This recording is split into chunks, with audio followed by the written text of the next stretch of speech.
Hola, hola, hola. Estamos al aire en el programa Buen Vivir, programa que se transmite a través de la plataforma www.radiohoy.cl. Saludamos a todos los amigos conectados desde Arica a Tierra del Fuego y por supuesto a todos nuestros amigos que se conectan en la web de América Latina, América del Norte, México, Estados Unidos, también amigos de Europa y Asia. La verdad es que tenemos una cantidad de contactos y de amigos prácticamente en todo el mundo. Bueno, hoy un día un poco distinto, ¿no es cierto? Ya hay bastante más movimientos, se comienzan a levantar también algunas otras comunas, Providencia particularmente, ¿no es cierto?, en relación al tema de las cuarentenas, y se ve bastante más este movimiento de gente en la calle. Bueno, y esta noche vamos a conversar con un invitado muy especial. Él es médico cirujano, especialista en medicina y cirugía estética, director médico de la clínica Vida Estética y past president de la Sociedad de Medicina y Cirugía Estética. Me refiero al doctor Mauro Porcia. Mauro, bienvenido al programa. Gracias por aceptar la invitación del programa. Muchas gracias por estar con nosotros. Mario, muchas gracias a ti por darme esta oportunidad de conocer tu programa y de que conversemos un rato, charlemos algunas cosas que le pueden interesar a usted, a tus invitados, digamos, y ojalá hacerlo lo más claro posible, porque hay mucho lenguaje técnico en esto, pero yo trato siempre de aterrizarlo para nuestros usuarios, que son las personas que realmente son los que usan nuestro servicio. Sin duda, sin duda. La verdad es que hay mucho tema para conversar al respecto, pero primero preguntarte en qué está hoy en día la cirugía estética en Chile. ¿Cuál es tu visión? ¿En qué etapa nos encontramos hoy en día? Mira, la cirugía estética en el mundo, ¿cierto? Ha tenido un avance muy importante, ¿cierto? Técnicas, se describen técnicas, digamos, en la medida que vamos avanzando. Y esto va, como lo veo yo, digamos, y por eso que también acá en Chile, Colombia, Brasil, ¿cierto? Argentina, ya la delantera en cuanto a lo que son las técnicas de estética. Entonces, en la medida que los países se van desarrollando, ¿cierto? Va subiendo su nivel socioeconómico, su poder adquisitivo, ya los recursos que ingresan, ¿cierto? No se ocupan tanto en sus necesidades básicas, llámese luz, agua, arriendo, la vivienda, alimentación, todo eso, sino que empiezan a pensar, ¿cierto?, en cómo verse mejor, cómo sentirse mejor. Empieza, ¿cierto?, el tema también laboral, ¿ya? Las mujeres y los hombres quieren verse mejor. Te cuento una anécdota, digamos, yo Sí, empecé por supuesto. dedicado al 100%, hace unos años aproximadamente. Yo soy especialista en cirugía, trabajé en un hospital público en San Fernando, estuve 20 años, y todo el mundo, digamos, público, el mundo de la salud, mucho en eso, pero eso no me dejaba levantar mi cabeza, digamos, para poder trabajar en lo que yo había añorado siempre, que era la estética. Así que hace un poquito más de 15 años tomé la decisión de dejar todo el servicio público, ponerme a estudiar este tema como corresponde y dedicarme al 100%. Entonces la anécdota es la siguiente: cuando yo empecé en esto, te estoy hablando del año 2005, 2006, un 1%, y a lo mejor de nuestra clientela eran hombres, y el resto eran mujeres que tímidamente se estaban haciendo algo, ¿ya? Y miraban hacia otros países como Argentina, como te explicaba yo, Venezuela mismo también, nos tenían, digamos, en la delantera, y ellas, estas mujeres, digamos, que se hacían cosas, que se sentían orgullosas. Argentina mostraban, si se ponían pechuga, mostraban que se estaban poniendo pechuga, porque se habían hecho algún otro tipo de arreglo. Acá no, era todo tímido, no le cuente a nadie, se escondían, no querían que nadie las viera. Y esto ha ido cambiando en el tiempo, ha mejorado su personalidad. Hoy en día, por ejemplo, entre el 15 y el 20%, fíjate, de nuestra clientela son hombres, ¿ya?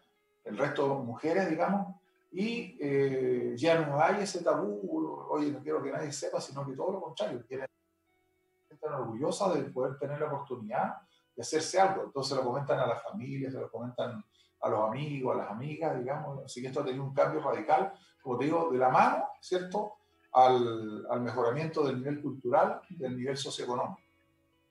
Claro. Y tú dirías que qué tipo de cirugía o procedimientos quirúrgicos son los que más consulta la gente hoy en día. Las abdominoplastías, las lipoesculturas, los implantes, ¿qué cosas son los que más la gente llega a tu consulta y te dice, doctor, yo quiero tal cosa? Mira, estandarizadamente, en el mundo, digamos, no hay mucho cambio respecto a lo que te voy a comentar ahora, respecto a lo que la gente solicita. En primer lugar están las la liposcultura, ya esa es la número uno que solicita, ¿ya? En segundo lugar están los implantes mamarios, peleándose la punta muchas veces por la rinoplastía, por ejemplo, ¿ya? Y en tercer, cuarto lugar, la abdominoplastia.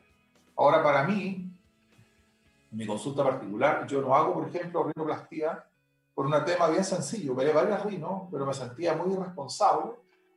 La rino queda muy bonita y yo escucho a veces a los cirujanos diciendo que voy a operar una rinito, como que la disminuyen, como que es una cosa sumamente sencilla. Entonces, cuando operé la encontraba muy complicada. Entonces, tú puedes dejar una nariz muy bonita, te fijas, perfilada, muy linda estéticamente, pero la parte funcional muy mala. Entonces, puedes dejar a un paciente hablando así, ¿te fijas? Claro, claro.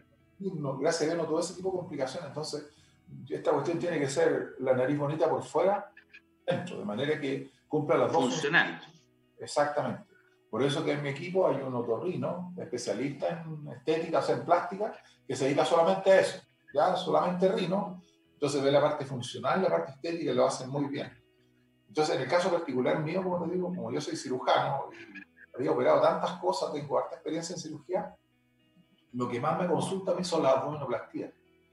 Y no sé por qué, fíjate, me persiguen las gorditas. No sé. Bueno, tú también trabajamos en conjunto en el tema Claro, así de es. obesidad un poco, y es muy frecuente que, bueno, nuestra población chilena, incluyendo, digamos, estamos todos con sobrepeso, con obesidad. Entonces, yo antes no operaba pacientes gorditos, o sea, no tienes que bajar de peso. Yo sé que las pacientes no bajan y las sufren, bajan más por ansiedad, entonces finalmente no bajaban de peso y entraban en depresión. Entonces yo ahora cuando las veo trato de organizarlas, digamos, de cambiar, las opero, ¿cierto? Y cuando ellas ven sus resultados, inmediatamente empiezan a cambiar, que es lo mismo que pasa contigo. Ya con los procedimientos espectaculares que hace, digamos, podemos, gracias a Dios, tenemos toda la herramienta como poder dar tratamientos sumamente integrales al respecto. Claro, claro que sí. Pero sin duda que obviamente la gente es bastante demandante a la hora de solicitar un procedimiento, ¿no es cierto? Y la verdad es que quiere casi la perfección, me imagino, en determinada técnica. Y la verdad es que ¿cómo ves eso? ¿Cómo enfrentas esa situación que muchos pacientes que realmente les quedó una cosa mínima, ¿no es cierto? Y a verse que ni siquiera son errores de la técnica, ¿no es cierto? Son cosas que a veces tienen que ver con la cicatrización o alteraciones propias del tejido. Pero hay pacientes que sin duda son un poquito mañosos, ¿no es cierto? Un poquito complejos en ese sentido. ¿Cómo se enfrenta todo esto? Mira, es una cuestión, esa pregunta que tú haces, digamos, en esta especialidad, porque son varias las cosas que influyen, ¿cierto? Por ejemplo, cuando tú haces una cicatriz, esa cicatriz está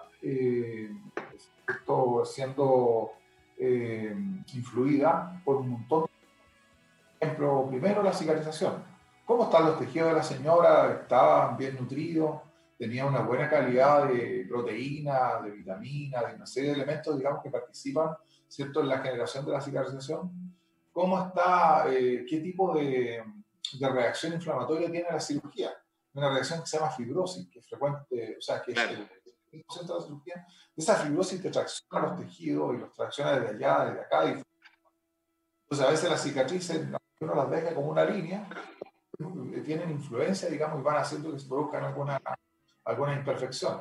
Por otro lado, está el tema del cuidado. A veces hay pacientes que son súper irresponsables, no siguen las indicaciones, entonces se van sumando un montón de cosas que van haciendo que esto, el resultado no es como uno corte, por ejemplo, una galleta, ¿cierto? Un billetero metálico, corte un fierro, ¿cierto? Y le deje una línea perfecta, esa línea no va a tener ningún tipo de efecto y se va a mantener siempre igual.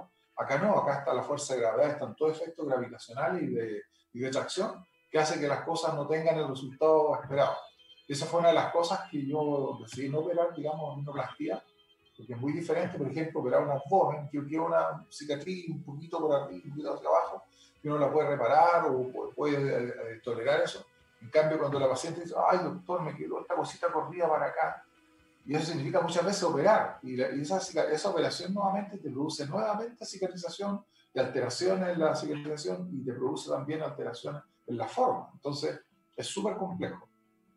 Claro, y además tienes que considerar que obviamente la gente a veces no aporta todos los antecedentes y los datos que realmente son relevantes en el momento de plantear, ¿no es cierto?, una cirugía o una cicatrización. Me refiero puntualmente al consumo de alcohol, ¿no es cierto?, tabaco, la exposición exagerada, ¿no es cierto?, al sol. O sea, hay una serie de condicionantes que obviamente van finalmente a actuar. Que está tan común en nuestra población, a veces ocultan que consumen drogas. Y eso droga, exactamente. Consumo de cocaína, consumo de marihuana, ¿no es cierto? Hay una serie de cosas que sin duda también a la hora de llegar a desarrollar procesos de cicatrización, obviamente, claro, se afectan todos los parámetros de coagulación muchas veces, o sea, hay una serie de cosas ahí que van a incidir finalmente en el resultado final. Digo a los pacientes, o sea, jamás un médico, ¿cierto?, va a querer hacerle daño al paciente, nunca. ¿Me entiendes? Uno pone lo mejor de uno para tratar de satisfacer, ¿cierto?, al máximo las expectativas que tiene ese paciente. Pero a veces las cosas no resultan como uno quiere, no porque uno quiere hacer mal, sino que influye todo esto. Por ejemplo, el paciente que dice, ¿usted fuma? Sí, me fumo unos cigarrillos, se fuman una cajetilla al día. Y uno le dice, que suspender el cigarrillo, ojalá un mes antes de la cirugía, y la gente fuma escondido, digamos, y no le dice a uno, y eso, la cicatrización. Entonces son muchos factores, pero el que más difícil en esta especialidad, ¿sabes cuál es? La simetría. Como tenemos pares de todo, si pongo un par de mamas, por ejemplo, un par de implantes mamarios, ¿cierto?, tiene que quedar perfecto. Y a veces la paciente misma de nacimiento tiene una areola más arriba que la otra, tiene una mama más chica que la otra, y todo ese tipo de cosas va ocurriendo. O si uno hace un lifting, o hace par, o todo, la simetría, o en el abdomen, la simetría es lo más complejo. Entonces siempre hay que estar tomando medidas, hay que ser súper meticuloso en este tema. Claro, y a veces influye la retracción que se produce, que a veces puede no ser simétrica también, ¿no es cierto? Entonces es complicado. A mí me llamó la atención una vez un consentimiento informado que se lo dio un colega, que decía, si usted busca la perfección, ¿cierto?, tiene que operarse con Dios.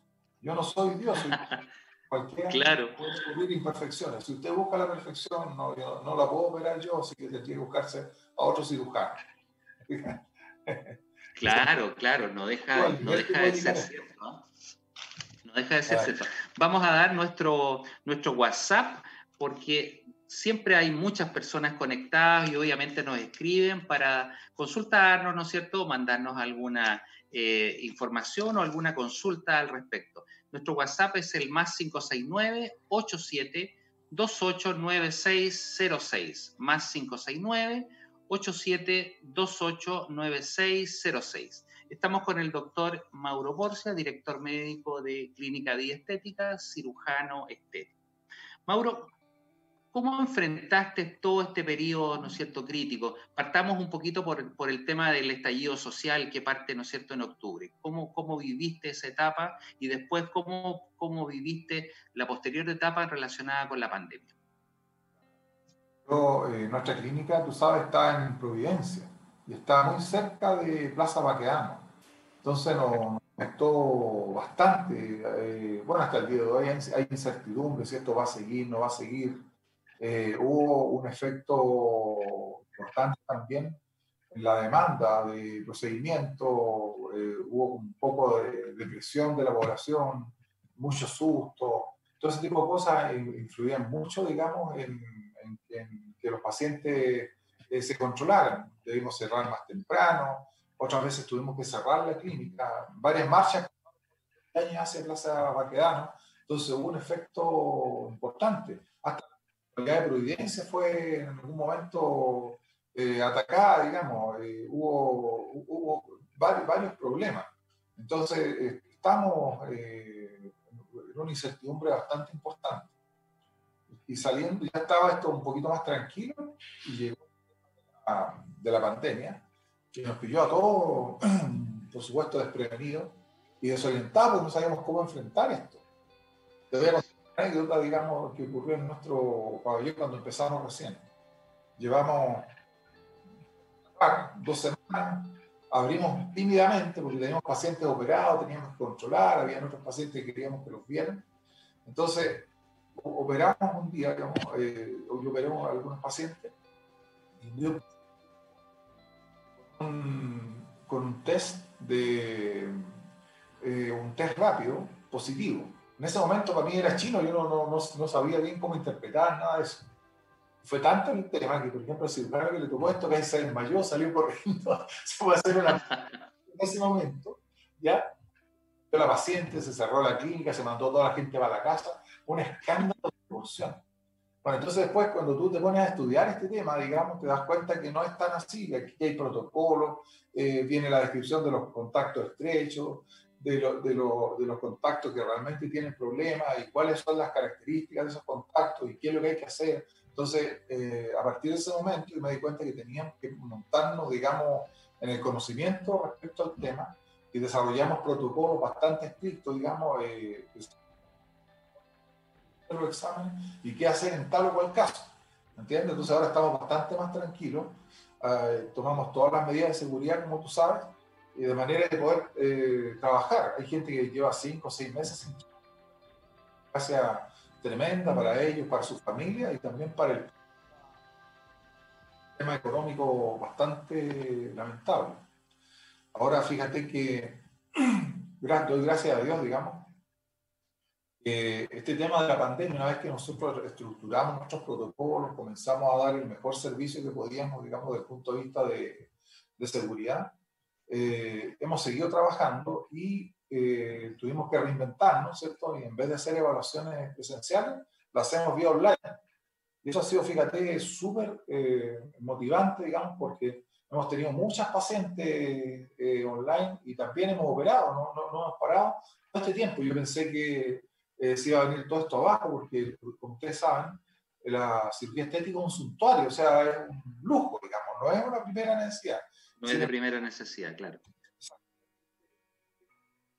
Ha entrado con este tema de la cuarentena, del encierro, en un cierto grado también como de depresión, y se empiezan a ver ¿cómo se llama?, sus defectos, y empiezan a sentirse mal, probablemente con ellos mismos, o, fíjate que lo más increíble de esto es que con mucha gente en teletrabajo han aprovechado el tiempo que están en la casa para operarse, entonces no tienen que pedir licencia, se operan, la recuperación uno o 2 días, digamos, y están trabajando en su casa y aprovechan de recuperarse. Entonces, hemos tenido bastante demanda, fíjate, en nuestro centro.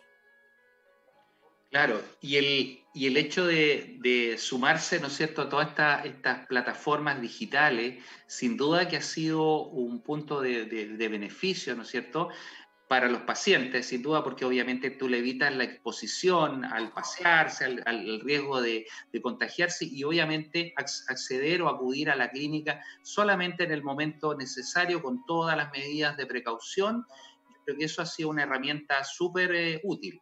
Y esto llegó para quedarse, en definitiva, ¿no es cierto? Porque por ahí la otra vez leía que esto va para mucho tiempo y probablemente después va a haber un COVID-19, un COVID-20, etcétera. O sea, van a mutar estos virus, ¿no es cierto? O van a haber nuevas epidemias de infecciones virales y obviamente hay que estar preparado en ese sentido. Y si uno no se sube a esta modalidad, ya sea de reunión, ¿no es cierto?, o de atención a través de la vía digital, probablemente va a estar fuera.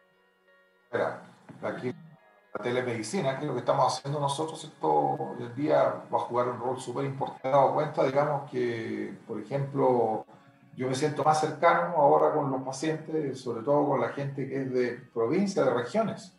¿cierto? Y a la paciente de Punta Arenas, de Arica, de Iquique, de todas partes, se evalúan. Yo, una vez que las evalúo, ¿cierto? Pues les pido sus exámenes, las dejo en contacto con mi gente de la administrativa, le mandan los exámenes, yo los veo, les doy el paso operatorio. La paciente viene a operarse, el día de la cirugía, ahí la conozco, se planifica ese día la cirugía, se le dejan todas sus indicaciones, pasa algunos días, digamos, con nosotros y después se devuelve a su región. Por otro lado, fíjate que pasa lo que tú dices, se produce una interacción mucho más directa y más dinámica con los pacientes y hay una conexión mucho más allá de lo que uno puede ser incluso en forma directa. Además que los pacientes tienen la tranquilidad de que su doctor va a estar a través de la pantalla, ¿no es cierto?, disponible. En esa forma, tú sabes que, claro, tú sabes que en esto hay muchos biostores, ¿cierto? Hay muchos biostores. Así es. Por allá por arriba, digamos, y no tienen ninguna cercanía con el paciente, salvo el momento que lo consulta y no se pueden acercar. Yo no les digo, desde que soy médico de muy chiquitito, digamos, en mi tarjeta va mi teléfono, va mi mail, va mi WhatsApp, va todo.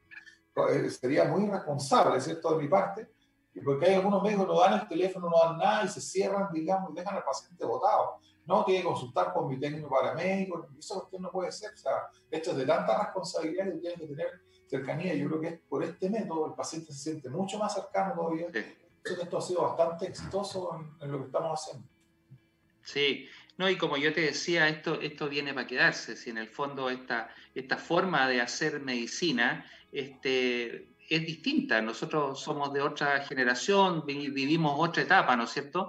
Y obviamente esto cambió la forma de relacionarse. Y no solamente desde el punto de vista de los pacientes, sino que también la interacción con los colegas, ¿no es cierto? Con la información, con la capacitación, con la difusión, los cursos. O sea, uno prácticamente a ti te debe pasar, ¿no es cierto?, de forma frecuente, participar en reuniones, webinars, conferencias, ¿no es cierto?, que uno está conectado con gente de muchos países y la verdad es que intercambia información o intercambia conocimientos, ¿no es cierto?, en forma muy directa. Yo creo que avanzar más la medicina, sobre todo la medicina de experiencia, digamos, con esta técnica. No sé si es tu misma experiencia, nos llegan todos los días seminarios, webinars, ¿cómo se llama? Simposios, congresos, digamos, online. A veces que no queda tiempo para hacer tanta... No queda tiempo, claro.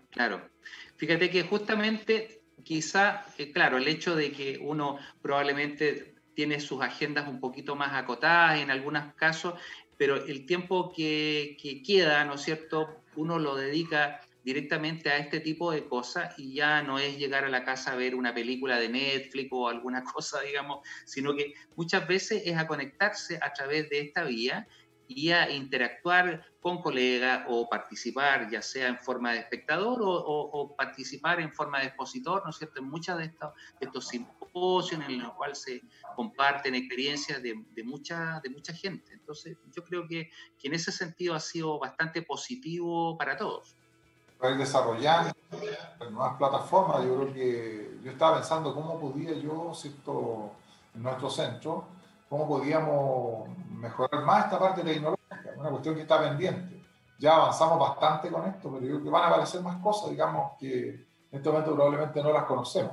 Yo creo que todavía no vamos a poder llegar a online, digamos. Fíjate que esto te permite la gracia, digamos, de poder conectarte con pacientes, como te digo, antiguamente lo que pasaba es que los pacientes de provincia, ¿no es cierto?, tenían que venir a Santiago y viajar. Yo recibía gente de Punta Arenas, ¿no es cierto?, Concepción, Puerto Montt, Antofagasta. Entonces ellos agendaban un viaje y tenían que venir directamente a la consulta. Pero hoy en día, ¿no es cierto? No, o sea, obviamente esto facilita un poco el acceso al profesional, ¿no es cierto? Y todo lo que tiene que ver con la evaluación de exámenes o parámetros, digamos, de laboratorio, todo eso a través de correo, WhatsApp. Están todas las herramientas en las cuales uno puede hacer una muy buena evaluación, ¿no es cierto?, valorando básicamente lo que son los factores de riesgo para enfrentar un procedimiento quirúrgico, ¿no es cierto?, una intervención en un pabellón. Por lo tanto, ¿no es cierto?, eso es una ventana que te permite abrir la posibilidad de hacer lo que muchos pacientes tú sabes que hacen, ¿no es cierto?, y a ti te consta eso porque están mucho más desarrollados que nosotros, que es el turismo médico, ¿no es cierto? Y el turismo médico, ¿no es cierto?, está muy desarrollado en Colombia, está desarrollado en Brasil, ¿no es cierto?, en República Dominicana, hay una serie de otros Claro. países de Cuéntale a América nuestro auditorio, Latina. cuéntale a nuestro auditorio en qué consiste el turismo médico.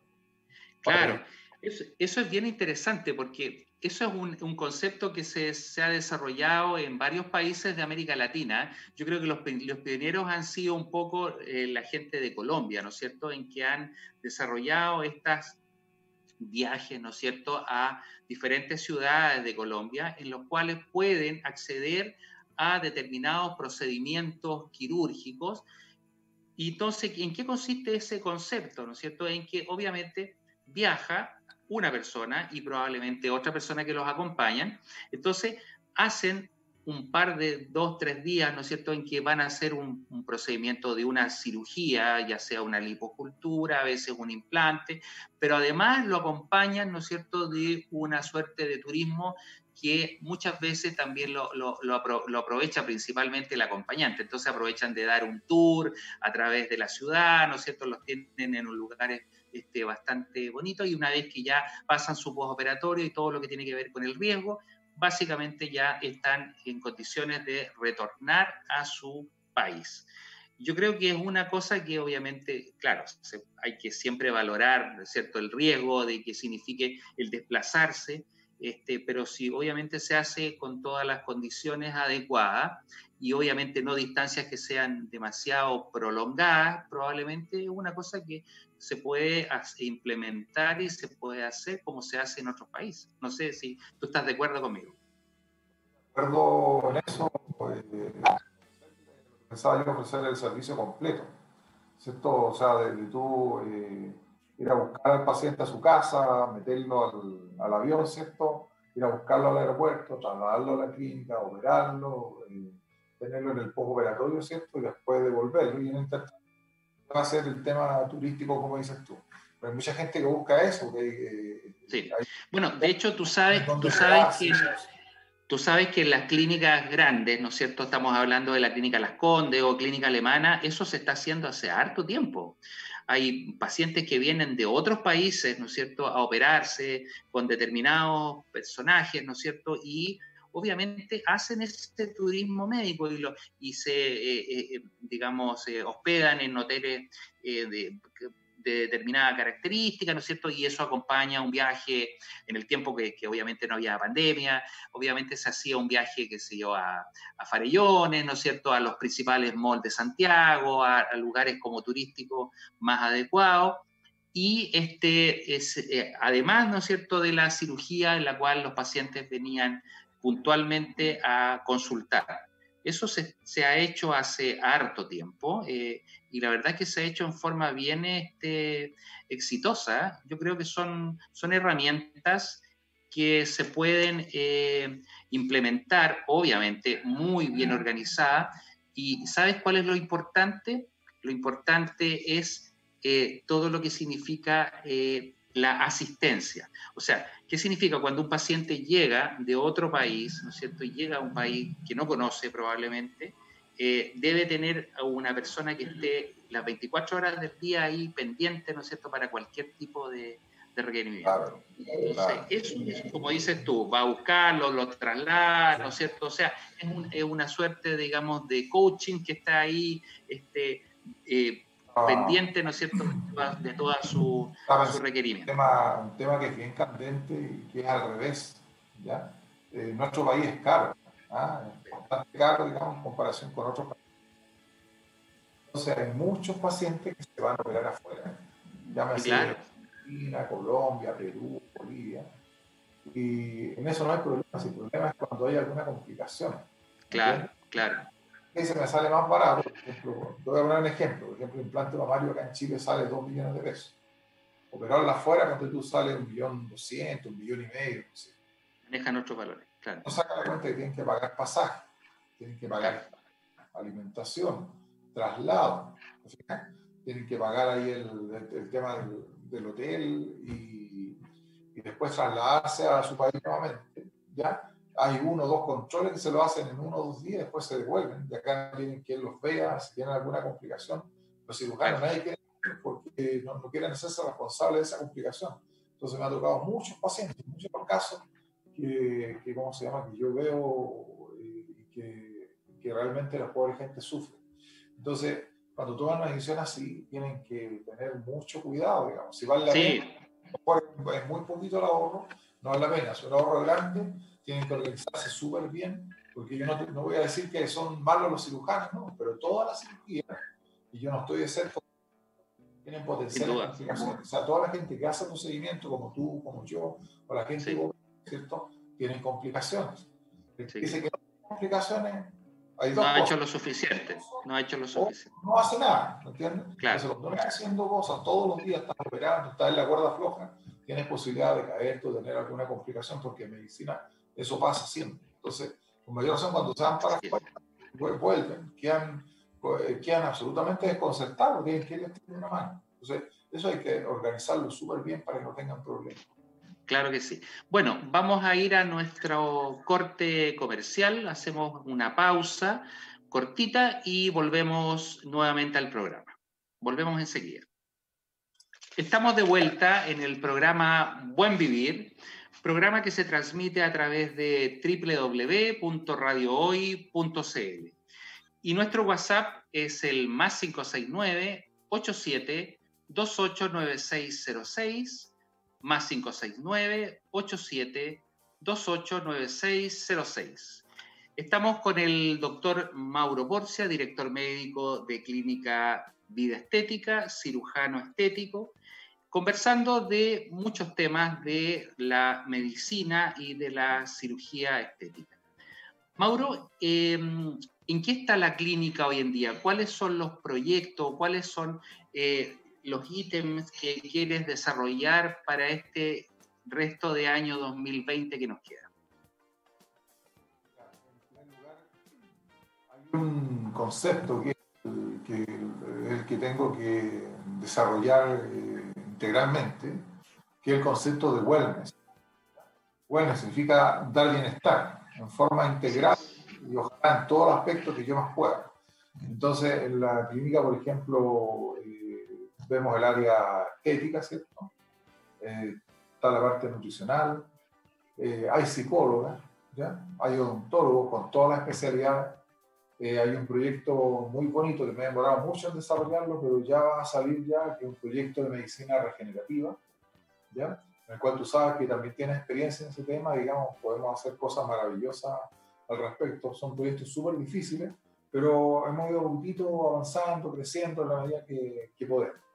Y una de las cosas que es un proyecto muy ambicioso, pero que lo tenemos bastante avanzado, que es un centro de obesidad, un tratamiento integral de la obesidad. Y yo te diría que vamos a quedar en la vanguardia en Chile en este sentido, porque tenemos todos los conceptos, digamos, como para poder abarcar este fenómeno que es tan complejo y tan delicado, digamos, de tratar, como es el tema de la obesidad, el sobrepeso. Algunos le dicen la otra pandemia, ¿no es cierto? Pandemia, claro, la otra pandemia. Entonces, te voy a explicar un poco cómo lo veo yo.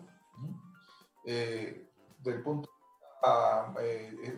tiene que ser desde el punto de vista multidisciplinario atacado esto. No puede ser una persona que haga todo, porque eso no va a resultar nunca. La obesidad es un tema muy complejo, es un tema recidivante, ¿cierto? Si esa persona no se trata, es un tema que nos va a producir dolores de cabeza, digamos, enormes, por la cantidad de factores asociados o de comorbilidad, ¿cierto?, que puede tener en el futuro.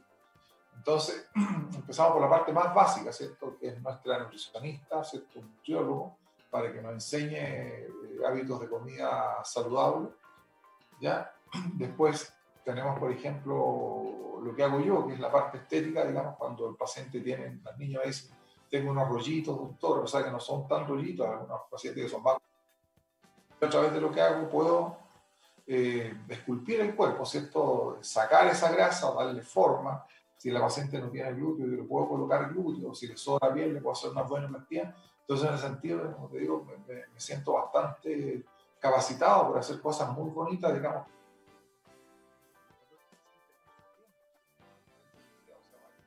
Índice de masa corporal, vamos llegando a otras cosas que son sumamente interesantes. Llegamos a esto y no teníamos nada más que ofrecerle que hacerle una cirugía bariátrica, es decir, hacer un bypass o hacer una manga gástrica, cirugías sumamente invasivas, cirugías que tienen muchas complicaciones, digamos, cirugías como el bypass gástrico, que el paciente baja 30, 40, 50, 60 kilos en un mes, y que tú lo ves con ropa, lo ves delgadito, y que se ve bien este compadre, bajó de peso, pero resulta que cuando tú le sacas la ropa a esa pobre gente, es ver un fantasma con todos los pellejos colgando. A mí me da mucha pena. Me toca lamentablemente operar ese tipo de pacientes que son extremadamente difíciles, porque sus tejidos están desnutridos. Son, como te dijera yo, de los casos más difíciles que me toca operar, porque no tengo qué ofrecerle. Por ejemplo, tú le ves los brazos, están los brazos colgando por acá por abajo, le ves el abdomen, tienen un abdomen en delantal que le cuelga por todos lados. Si es mujer, las mamas les cuelgan por abajo. Y lamentablemente es una piel tan flácida, una piel tan enferma, que cuesta darle una tonicidad, como te dijera yo, una armonía a esos tejidos. Entonces son muy difíciles. Yo por mí no llegar a eso. ¿Y cuándo le indicaría eso? Cuando hay enfermedades metabólicas asociadas, digamos, podría ser para mí la única indicación de que pudiese, digamos, ese paciente, digamos, por ejemplo, manga gástrica y otras cosas que son mucho más interesantes, que no son invasivas y que les voy a contar ahora para que ustedes sepan. Por ejemplo, hay balones intragástricos, ¿cierto? Que es como una pelota de fútbol que se coloca dentro del estómago, y hay dos tipos de balón. Hay un balón que es de un volumen fijo, ¿cierto? Y ese balón se coloca vía endoscópica y se infla dentro del estómago, y ese balón, ¿cierto?, ocupa espacio dentro del estómago y hace que la persona tenga la sensación de saciedad. Al tener la sensación de saciedad, ¿cierto?, esa persona va a comer menos, ¿ya? Y por ese motivo, digamos, va a bajar de peso. Ahora, el problema que tiene ese balón, como tiene un solo volumen, no se puede regular. Entonces, ese paciente, por ejemplo, toleró mal el volumen, ese paciente va a vomitar y lo va a pasar súper mal y finalmente va a haber que sacarle el balón. O al revés, ese paciente, por ejemplo, toleró súper bien el balón, pero su estómago era tan grande que el balón quedó como flotando adentro, como una bolita, digamos, y no le produjo ningún efecto. ¿Cierto? Nos pasamos al otro extremo. Entonces, se han desarrollado ahora, y también lo tenemos a través de nuestros...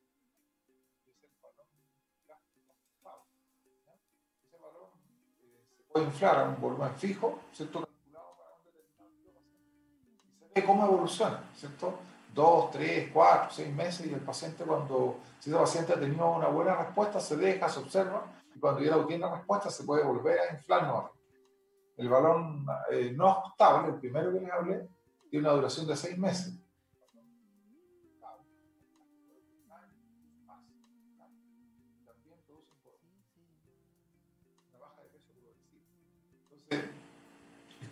Con estas dos herramientas que son no invasivas, ¿cierto? Aquí no hay incisiones, no hay cirugía, nada, se hace a través de una endoscopía, sencillamente a través de una endoscopía. Y puede permitir, ¿cierto?, la baja de peso en algunos pacientes muy importantes. Y no estamos interfiriendo, ¿cierto?, en el metabolismo del paciente, no estamos interfiriendo en el intestino, no estamos interfiriendo en la absorción de alimentos o de nutrientes que son esenciales, que lo van a llevar a la desnutrición, como pasa con el bypass, ¿cierto? El bypass, parte distal del intestino delgado, y se salta una serie de áreas que son extremadamente importantes en la absorción. Por eso que esos pacientes que se hacen bypass terminan desnutridos, terminan con una serie de problemas carenciales de vitaminas y otra serie de cosas, digamos, que hacen que tengan un mal futuro, digamos, es que no se preocupan de incorporar, ¿cierto?, de alguna forma a su alimentación esos factores que se están perdiendo a través de la deposición. Hay otras cosas novedosas que han salido actualmente y son muy interesantes, como hay una cápsula, ¿cierto?, que se puede también supervisar bien radiológica, una cápsula que se digiere, ¿cierto? Esa cápsula llega al estómago, el estómago se dilata automáticamente, digamos, y también produce el efecto de represión gástrica, y por ese mecanismo también se distiende el estómago y ocupa una parte. Al ocupar esa parte del estómago, el paciente siente una sensación de saciedad importante. absolutamente no invasivo, absolutamente práctico, absolutamente, digamos, novedoso, ¿ya? También está en nuestra clínica, yo creo que son 1 o 2 clínicas en Chile que tenemos eso. Y hay otra cosa que es una cosa más entretenida todavía, que es una cosa de vanguardia, y que tenemos Dios el privilegio de decir que contamos con ella, que es el balón, estamos a punto de instalar la técnica, en realidad, se llama gastroplastia endoscópica, ¿ya? Que es como un corcheteo, se hace a través de endoscopía, se corchetea por dentro del estómago, ¿ya? Y se achica. Lo mismo que se hace con la manga gástrica, el abdomen, ¿cierto? Y cortar el estómago, se corchetea, ¿cierto? Y se saca una... Y no hay alteraciones, digamos, de la absorción, pero sí es una cirugía agresiva. Hay alguna fuga, por ejemplo, o hay una fístula porque no quedó bien corcheteado eso, hay pacientes que incluso se mueren, ya tienen complicaciones graves. Esto que le estoy diciendo yo se hace a través de vía endoscópica, está en pleno desarrollo esta técnica a nivel del mundo, y tenemos el privilegio de decir que lo vamos a tener muy pronto acá en nuestro centro, y seríamos de los centros también pioneros en Chile. Entonces, tenemos, ¿cierto?, la posibilidad de enfrentar esta pandemia, ¿cierto?, de los países, nos comportamos como país desarrollado en esto, digamos, por el tema del peso, ¿cierto? Porque la gente, como tiene más acceso a la alimentación, hay más acceso también a recursos para alimentarse, hay diversión, digamos, que tú con el televisor te conectas con todas las plataformas que tú quieras, digamos, para entretenerte. Entonces hay muy poca actividad física. Imagínense ahora en pandemia cómo va a subir, si éramos de los países, más que México incluso, con mayores incidencias de sobrepeso y obesidad, ¿cómo va a estar esto ahora? Entonces a nivel mundial tenemos un problema súper grave, súper importante. Por eso que la idea es crear este centro multidisciplinario con profesionales de diversas índoles, incluyendo psicólogos, por ejemplo. Entonces tiene que ser un apoyo integral para que esto resulte. La obesidad es un tema que es muy, que vuelve. El paciente no se trata, no cambia su hábito de alimentación, aunque tú lo hagas bajar de peso, ese paciente vuelve a engordar si no ha cambiado. Entonces hay que tratarlo en forma multidisciplinaria. Claro, claro. Fíjate que es extremadamente interesante el hecho de aprovechar toda esta instancia que realmente desde el punto de vista de lo que es la salud pública, ¿no es cierto?, desde el punto de vista de lo que es la vida y la convivencia normal, ¿no es cierto?, es muy complejo, pero sin embargo también nos permite reinventarnos, ¿no es cierto?, y empezar a desarrollar todos estos proyectos que en el fondo tienen una tremenda proyección, ¿no es cierto? Y obviamente, si nosotros extrapolamos esto, probablemente yo creo que en este momento ya somos el país número 1 en términos de índices de sobrepeso y obesidad. Estábamos un poquito más abajo de Estados Unidos, pero probablemente ya estemos más arriba. O sea, la cantidad de pacientes que indudablemente han incrementado su peso en el último tiempo, considerando, ¿no es cierto?, todos estos 3, 4 meses que llevamos con el confinamiento, sin duda que obviamente la cantidad de pacientes que van a requerir y necesitar de algún apoyo o algún tipo de tratamiento es cada vez mayor. O sea, en ese sentido... gracias a Dios no tenemos los mega obesos que están en Estados Unidos, eso es tremendo. Tenemos pacientes de ese tipo, pero nunca llegar a 300, 400 kilos como se ven allá, que no es algo infrecuente, es algo permanente. Claro, fíjate que a mí me llamó mucho la atención cuando me tocó ir a Estados Unidos y ver, ¿no es cierto?, estos grandes obesos que la política parece ser, porque no hay una política de salud pública en esos pacientes, la política simplemente es limitarlos, ¿no es cierto?, y considerarlos prácticamente que son unas personas que son prácticamente limitadas en términos de desplazamiento. Entonces, ¿qué hacen? Les colocan unos carritos eléctricos, ¿no es cierto?, para que ellos se desplacen. ¿Y qué pasa? Y me tocó ver con espanto, ¿no es cierto?, que esta gente se colocan en esos carritos, se movilizan y ¿sabes qué es lo que? Porque esos carritos tienen unas canastitas adelante. ¿Sabes qué llevan en las canastitas? Comida. Llevan papas fritas, hamburguesas, Coca-Cola, etcétera. Entonces van comiendo, ¿no es cierto? Y van apretando el botón para desplazarse. Entonces, y esta gente tiene la prioridad, ¿no es cierto? Porque son prácticamente, es como ser prácticamente un niño lisiado, ¿no es cierto? Una persona discapacitada.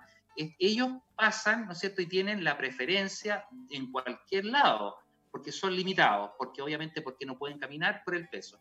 Pero obviamente la política que para ellos es simplemente mantenerlos en esos carritos, ¿no es cierto? Y desplazarlos fácilmente.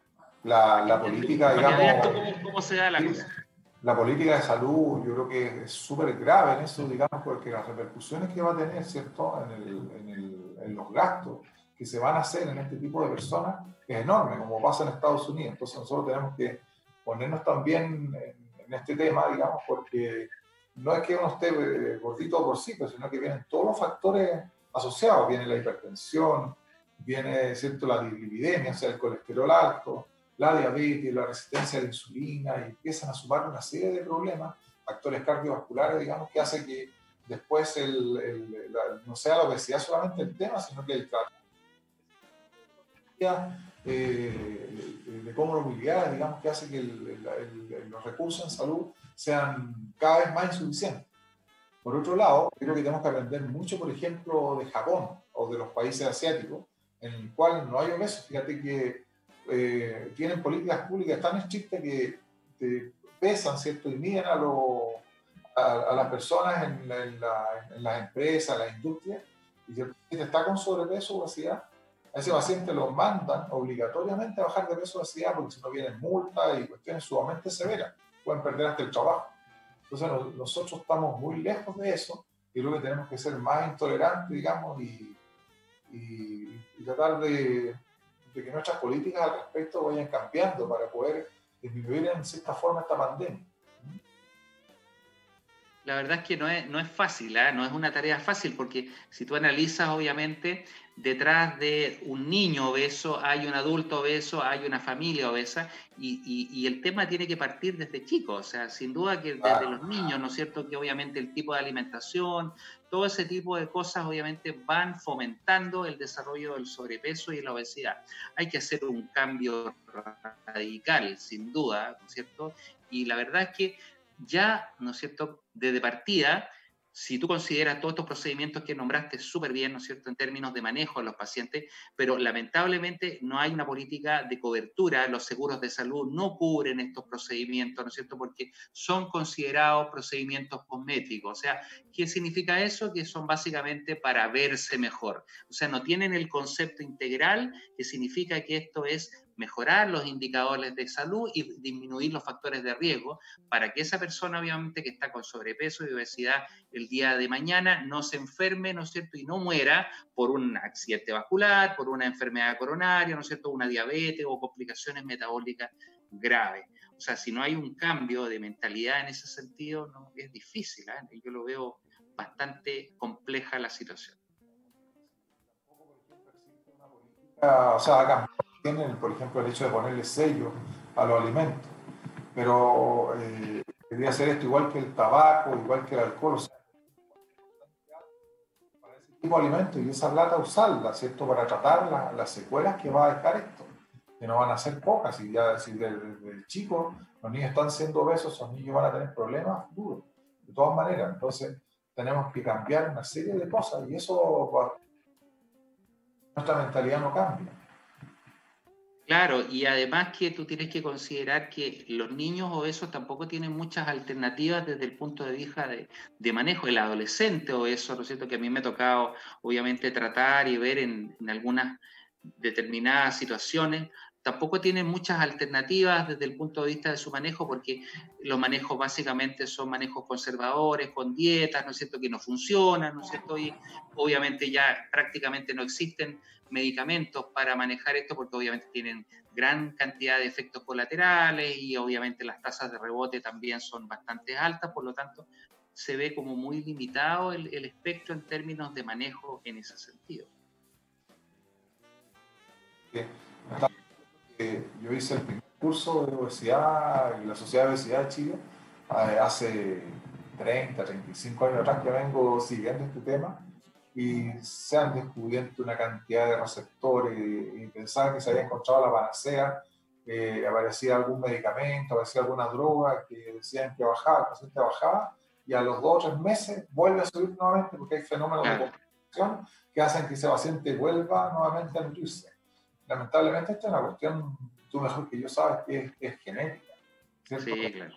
Ahorrador de energía, porque antes, en nuestros tiempos prehistóricos, el hombre tenía que caminar días, digamos, para poder tener algún alimento, salía a cazar, hacía un tremendo esfuerzo físico y lograba cazar una presa, y esa presa, como no tenía refrigerador en ese tiempo, ¿cierto?, se le descomponía, entonces tenía que comer el máximo posible y estar 2 o 3 días comiendo, después se podría esa comida y tenía que volver nuevamente. Entonces había un esfuerzo enorme. Después vino el tema de la agricultura, había que cultivar la tierra, trabajar, quemar energía, ¿cierto?, para poder subsistir. Por eso que en ese tiempo no era problema, digamos, lo que sea.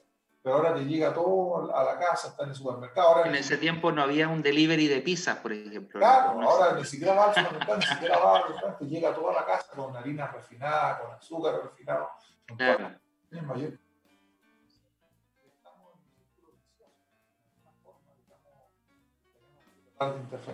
Ahora, gracias a Dios, ¿cierto?, con todo esto que tenemos nosotros, cuando tenemos este tipo de pacientes, podemos discutir, ¿cierto?, con un comité multidisciplinario para ver cuál va a ser el mejor el procedimiento, digamos, que podemos hacer para darle nuevamente salud a ese paciente.